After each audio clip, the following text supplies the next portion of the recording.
నమస్తే. నా పేరు పెళ్ళూరు కృష్ణరాజ, గృహవాస్తు సిద్ధాంతిని. ఈరోజు కాలువలు ఎలాగుండాలి, కాలువలు అంటే మన బాత్రూంలో నీళ్ళు అనేది దక్షిణం కానీ పడమర కానీ ఉండకూడదు, తూర్పు కానీ ఉత్తరం కానీ ఉండాలి. పక్కింటి వాళ్ళ నీళ్ళు మన ఆవరణలోకి రాకూడదు.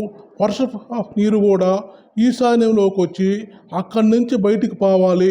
అంతేగాని చాలామంది చేసే తప్పులు ఏమిటంటే వాయువులో నుంచి ఆగ్నేయంకి, ఆగ్నేయం నుంచి నైరుతికి పంపిస్తున్నారు. ఇది కూడా తప్పు.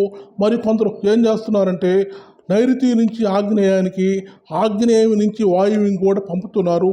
ఇది కూడా శాస్త్రరీత్యా తప్పు. దీనివల్ల ముచ్చి ఘోష అనేది జరుగుతుంది. ఏ స్థలంలోనైనా ఏ దిక్కులోనైనా పడ్డ నీళ్ళన్నీ ఈశాన్యంలోకి పోయి అక్కడి నుంచి కాలువల ద్వారా బయటికి పంపించటం ఉత్తమమైన లక్షణము. నమస్తే.